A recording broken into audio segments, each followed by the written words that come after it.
Assalamualaikum warahmatullahi wabarakatuh. Berjumpa lagi dengan saya di MMC TV 35 Official. Di kesempatan kali ini saya akan menjelaskan satu hal yang lagi ramai sekarang di Indonesia, dan bahkan di sini juga ada salah satu penceramah yang aneh saya kira, dan saya mendapatkan videonya ini dari salah satu guru mengirim melalui media sosial ke saya. Jadi kan makanya ini penting saya kasih tahu kepada teman-teman semuanya, yaitu tentang hukum memperlihatkan wajah bagi seorang perempuan. Karena di Indonesia sekarang lagi ramai, dan di sini pun ada salah satu penceramah mengatakan hal-hal yang aneh yang saya kira kita semuanya tidak pernah dengar dari guru-guru kita. Seperti apa itu? Maka saya akan langsung menjelaskan kepada kalian. Bismillahirrahmanirrahim. Alhamdulillah wassalatu wassalamu ala Rasulillah. Amma ba'du. Yang sedang ramai sekarang adalah status hukum seorang perempuan membuka cadar atau memperlihatkan wajahnya kepada orang lain. Apalagi seperti yang beredar di Indonesia adalah seorang perempuan membuka cadar di depan media. Bagaimana status hukumnya? Nah, hal ini sebenarnya sudah sering kita dengar dari guru-guru kita dari dulu. Dari kita masih belajar di tingkat awal, kita sering mendengar dari penjelasan dari guru-guru kita. Dan bahkan saya masih rada-rada ingat teks Arabnya tentang hal itu. Ketika guru menjelaskan tentang kitab Fathul Qorib, kalau tidak salah di sana dijelaskan tentang hukum atau batas aurat bagi laki-laki dan perempuan. Nah, yang penting kita ketahui sekarang adalah yang pertama, bagaimana status hukumnya atau batas aurat bagi perempuan. Nah, ini kan sudah sering kita dengar dari guru-guru kita dari dulu. Status hukumnya seorang perempuan, batas auratnya seorang perempuan itu seperti yang sering kita dengar. Yang masih saya ingat, kalau kurang tepat silahkan diperbaiki di kolom komentar ya teman-teman. Saya masih ingat ibarahnya. Guru itu mengatakan dulu, ibarahnya di kitab Fathul Qorib, di sana dikatakan, wa jami'u badanil mar'ati aurah. Wa jami'u badanil mar'ati aurah. Illa wajhaha wa kaffaiha. Itu yang saya ingat dari kitab Fathul Qorib yang dijelaskan oleh guru kita dulu. Bahwa katanya apa? Semua anggota tubuh perempuan, seluruh tubuh perempuan itu adalah aurat. Kecuali, nah ini ada pengecualinya, kecuali wajah dan kedua telapak tangan. Nah, ini pun ada rinciannya. Banyak orang yang kurang paham mengenai wajah ini. Nah, sekarang kita sudah tahu bagaimana batas aurat perempuan, yaitu wajah dan kedua telapak tangan. Nah, batasannya sampai di mana itu? Batasan yang pertama adalah wajah dan kedua telapak tangan itu tidak termasuk aurat. Kecuali nanti misalnya melihatnya dengan syahwat. Itu lain lagi. Nah, kemudian yang perlu kita ingat sekarang, bagaimana lalu dengan cadar? Nah, cadar ini Yang sering kita dengar dari guru-guru kita tidak termasuk bagian dari yang wajib dilaksanakan.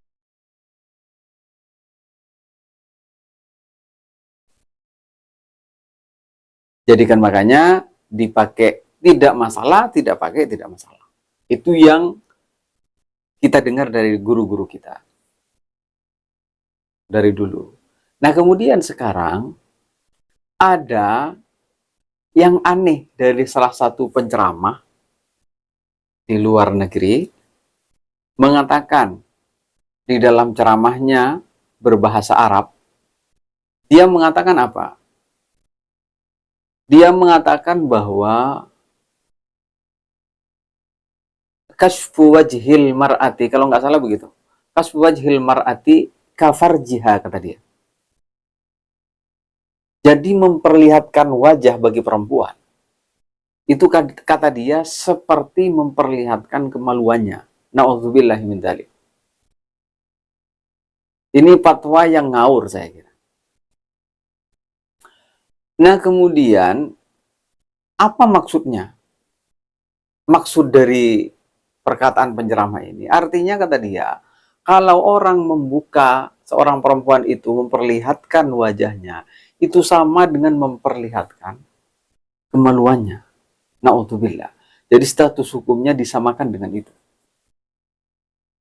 Na'udzubillah, mudah-mudahan kita semua dijauhkan oleh Allah. Jadikan makanya kalau ini sampai beredar dan teman-teman mendengar yang seperti ini, tidak perlu dihiraukan, abaikan saja. Kenapa? Karena yang berfatwa seperti ini adalah orang yang memang mengikuti ajaran yang aneh juga.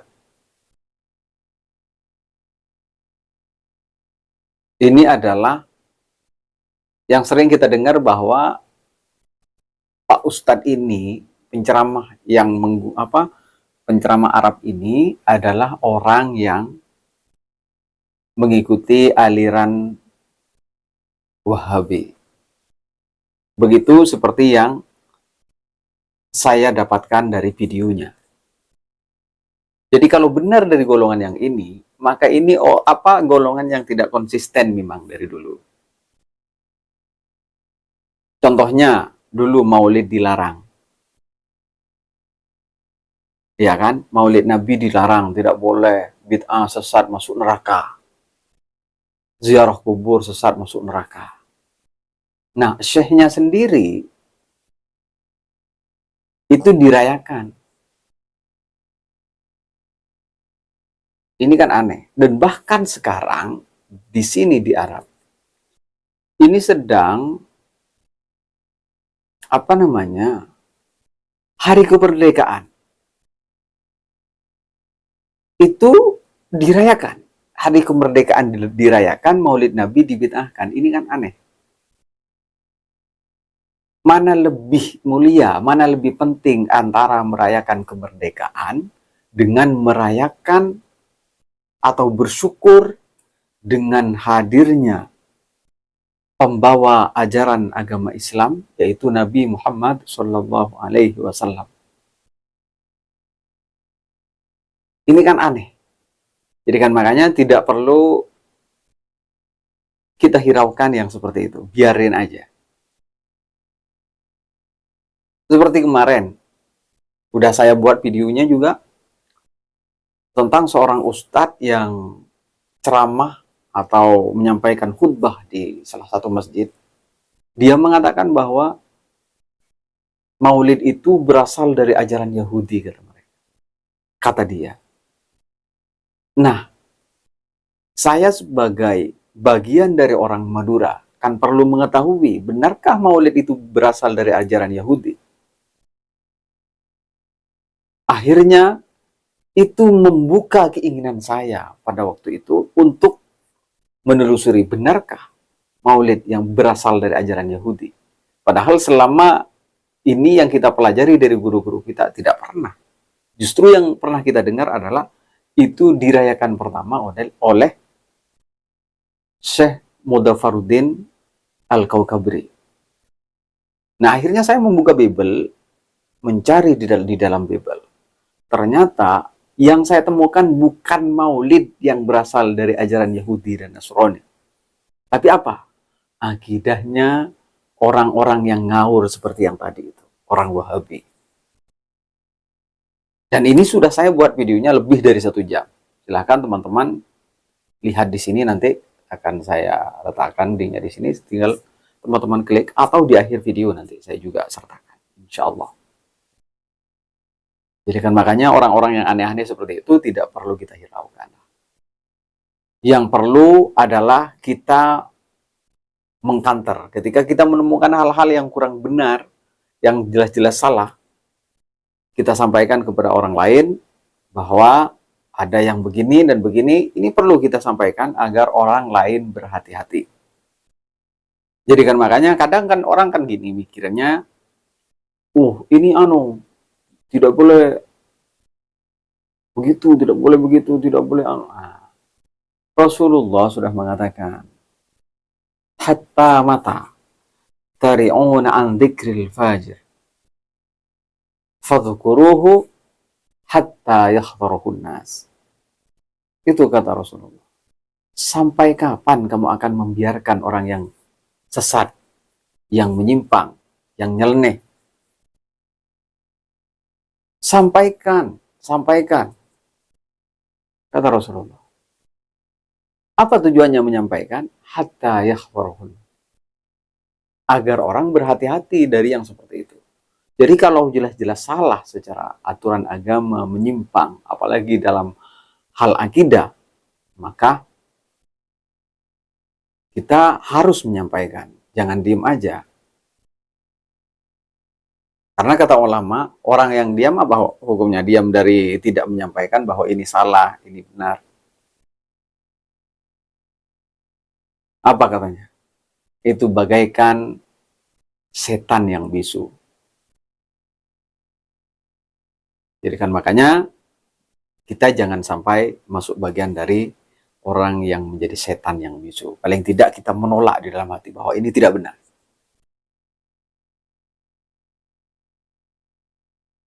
Nah seperti itu teman-teman, jadikan makanya, jadi batas aurat perempuan itu adalah seluruh tubuhnya kecuali wajah dan kedua telapak tangannya.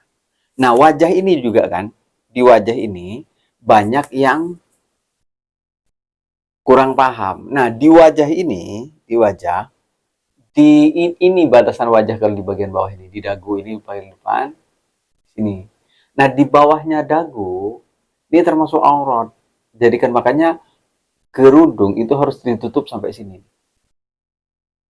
Ini banyak yang kurang memperhatikan. Jadi kan makanya perlu diingat, di sini harus ditutup nih, di bawah ke bawah ini tutup semua. Nah ini ke atas enggak, sampai pada batas-batasnya. Dari tumbuhnya rambut sampai dagu, dari cuping sampai cuping kanan, cuping kiri gitu kan. Seperti itu. Itu kan sudah kita pelajari sebenarnya. Jadi kan makanya tidak perlu dirinci lagi. Nah status hukum laki-laki melihat perempuan, yaitu tadi. Cuman kecuali wajah dan kedua telapak tangannya. Nah kalau perempuan sesama perempuan, itu status hukumnya diperbolehkan dan itu sudah ada rinciannya masing-masing. Nanti kan, ini tidak perlu saya jelaskan karena sudah tahu semua, saya kira teman-teman sudah tahu semua. Hukum melihat perempuan kepada perempuan, perempuan kepada laki-laki, laki-laki kepada perempuan. Kemudian hukumnya apa namanya, orang yang tidak jelas antara laki-laki dan perempuannya bagaimana ketika bersama laki-laki, ketika bersama perempuan. Ini kan sudah dirinci dari dulu dari guru-guru kita. Dan saya kira ini tidak perlu saya jelaskan kembali. Oke teman-teman, sampai di sini dulu mungkin, mudah-mudahan ada manfaatnya. Jadikan makanya kita doakan saja orang yang seperti itu, karena terkadang memang orang yang cuma memperlihatkan wajahnya, itu melepas cadarnya, itu saya kira itu tidak masuk bagian dari hal-hal yang harus kita bully mati-matian, tapi kita doakan semoga tetap istiqomah menutup auratnya. Karena wajah itu tidak termasuk bagian dari aurat, tapi ditutup itu lebih baik. Jadi kan seperti itu, sebenarnya cuma seperti itu kan. Makanya mudah-mudahan kita, keluarga kita diselamatkan oleh Allah dari hal-hal yang bertentangan dengan agama. Dan kita sama-sama saling berdoa, semoga kedepannya kita bisa semakin baik, semakin sempurna melakukan kebaikan-kebaikan atau perintah Allah Subhanahu wa Ta'ala, dan meningkatkan ketaatan kita kepada Allah Subhanahu wa Ta'ala. Karena ukuran kemuliaan seseorang itu tidak diukur dari banyaknya harta, banyaknya mobil, dan lain sebagainya. Tapi ukuran utamanya adalah kualitas ketakwaannya. Semakin bertakwa, semakin tinggi nilainya menurut Allah Subhanahu wa Ta'ala. Sebagaimana yang sering kita dengar dari guru-guru kita yang menjelaskan tentang ayat Al-Quran, inna akramakum indallahi atqakum. Sesungguhnya kemuliaan kalian menurut Allah atqakum adalah ketakwaan kalian. Jadi kan makanya yuk kita saling berdoa semoga ketaatan kita kepada Allah semakin meningkat setiap hari, dan rasa malas, rasa bosan itu semua dipindah menjadi bosan melakukan hal-hal yang tidak baik, tapi semakin meningkat melakukan kebaikan. Oke? Sampai di sini dulu, sampai jumpa di video-video saya berikutnya. Kurang lebihnya saya mohon maaf. Wassalamualaikum warahmatullahi wabarakatuh.